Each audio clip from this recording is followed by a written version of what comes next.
Hey guys, I just wanted to drop a video today. Basically, a celebration of two wonderful events in my history here. First of all, over this past weekend, September 6th through the 8th, Colorado Short Circuit Film Festival. We had a film, Joseph, that dropped on the 7th, and it was pretty well received. The film that I really wanted to present this year, called The Kessel Paradox. We didn't finish it on time to present to this year's festival, and will enter it next year. Crossing my fingers, hopefully it will be accepted. But more importantly, the event that has really launched me into the stratosphere, actually, another YouTuber known as Mike Cosmos of Sci-fi and More has just dropped a video today, September 10th, 2024, basically honoring myself as an independent filmmaker, and it is a wonderfully crafted piece. I'm going to stop talking and let you see what it's about. I hope you all are having a wonderful 2024, an awesome summer, and I look forward to eventually giving you regular content on more continuous basis than I have been. May the galaxy be yours.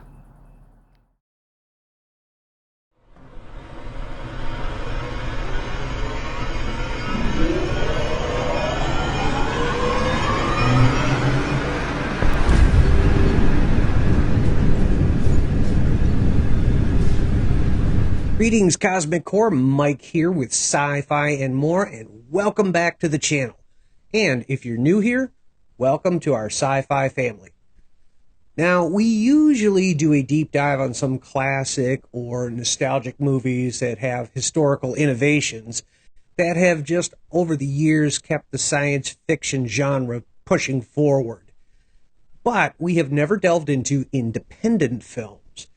And in our previous video, we announced that we were going to start a new segment called Subscriber Street, where we want to hear from you, our subscribers. And for an inaugural Subscriber Street segment, we wanted to feature a subscriber that has been with us from the very beginning, and just happens to be an independent film creator named Jonathan Martin Ives, as he is set to premiere his latest sci-fi film, The Kessel Paradox, at multiple film festivals throughout 2024. Independent filmmaking can take on some challenges for smaller studios or for individuals, such as idea generation, world building, production, VFX workflow, and distribution. And cash. That's a big one. But if these obstacles can be overcome, even on a micro budget, working only nights and weekends, these micro-budget independent films can potentially win Best Film at festivals, or win Best Director for an independent sci-fi film, or Best Cinematography and Best Ensemble Cast. And the potential is there for an independent film to also be purchased for theatrical releases in, let's say, Los Angeles or New York, with additional opportunities potentially on streaming services like Apple or Amazon. One of Jonathan's biggest inspirations is Steven Spielberg. And like Steven Spielberg, Jonathan Martin Ives' journey into filmmaking started with an 8mm camera. And with that 8mm camera back in the day, he would develop his own effects, like utilizing red yarn for laser beams and black poster board placed in front of windows with pinholes for starfields. But probably Jonathan Martin Ives' largest inspiration has to be Roger Corman. Now, Roger Corman has a tremendous amount of film and science fiction film credits to his name. Classics like 1955's The Fast and the Furious, Five Guns West in the same year, also in 1955, The Beast with a Million Eyes, and The Day the World Ended. It conquered the world in 1956 and Attack of the Crab Monster in 1957, just to name a few. And he had great success, as many of his films have gone on to become cult classics with imaginative premises and unexpected creativity. And it is worthy to mention that Roger Corman is credited with launching the careers of many successful filmmakers and actors, including Francis Ford Coppola, Martin Scorsese, James Cameron, and Jack Nicholson. He offered young talent the chance to work on real productions, often giving them significant creative responsibilities early in their careers.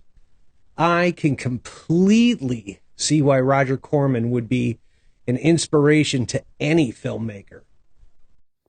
I was very excited and delighted when watching The Fabelmans to find out that Steven Spielberg started his initial journey messing about with 8mm film and cameras and such. Now, that being said, I think I have more in common with Roger Corman's style of filmmaking, as he was used to working with small budgets and using found objects and materials.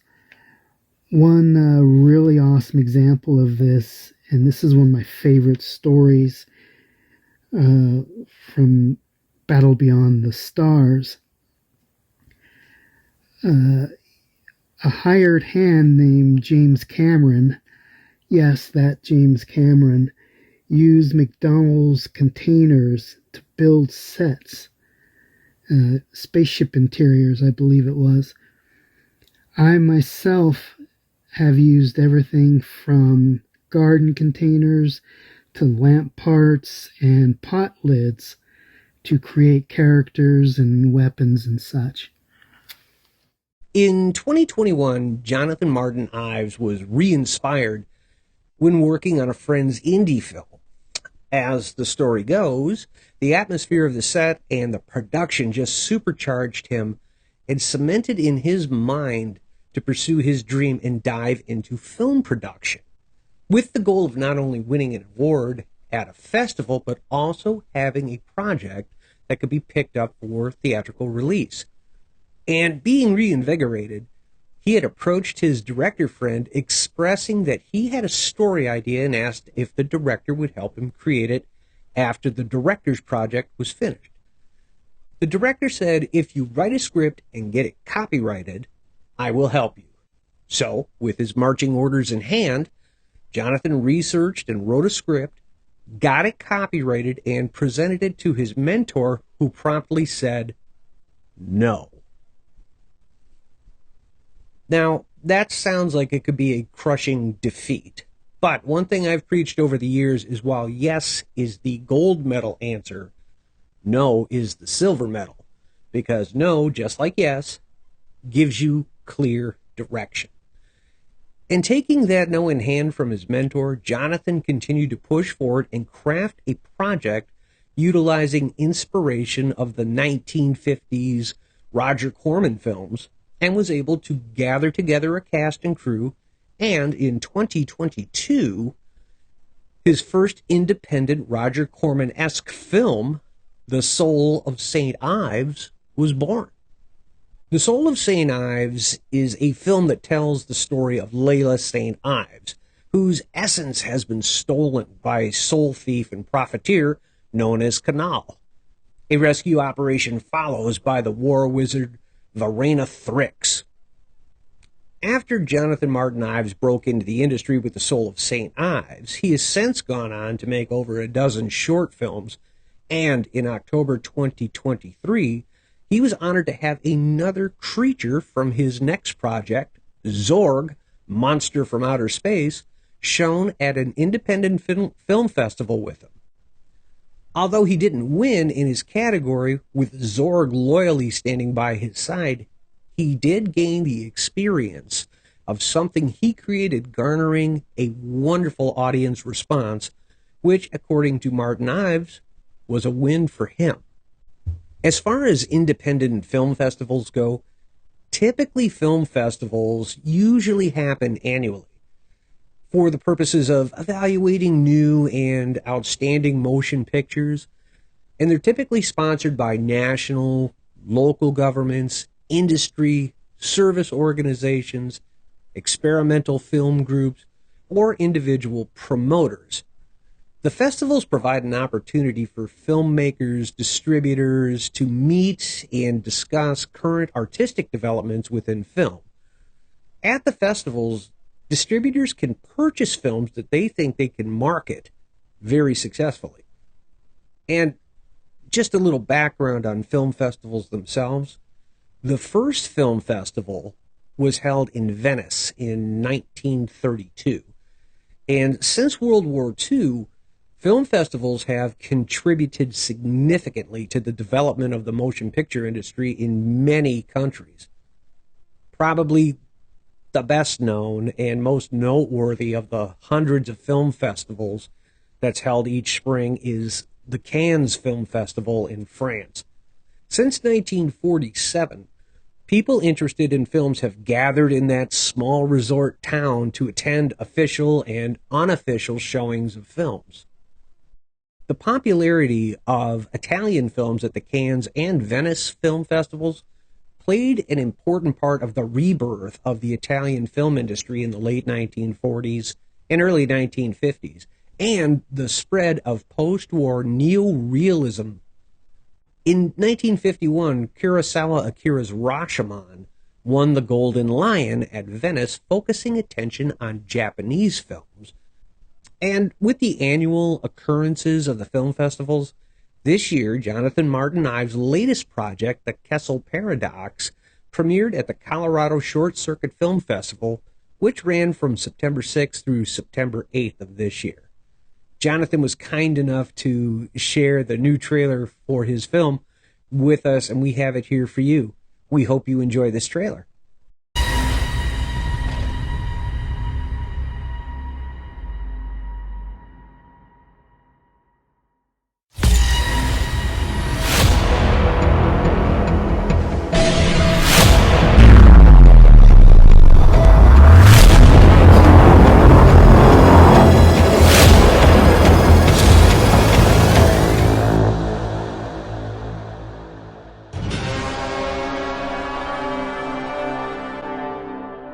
This is not open for debate, Kessel. You will go to Casamari, and you will arrest Datara Venix for the attempted genocide. Understood, Admiral. Datara Venix, I arrest you for attempted genocide.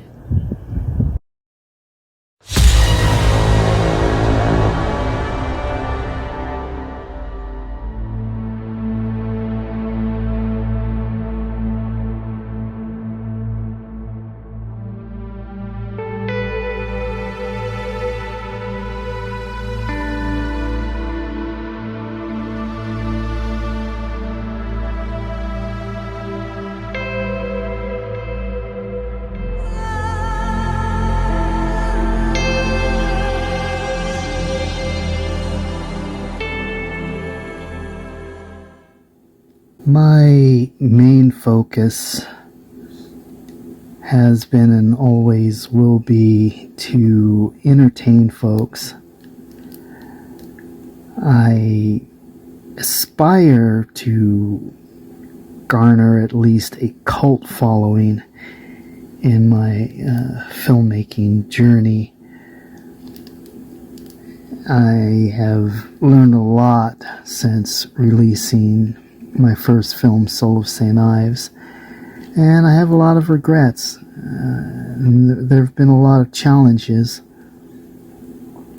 One shining moment in this journey of mine, however, has been to work with a real Hollywood actress, Genevieve Rossi, not once, but twice.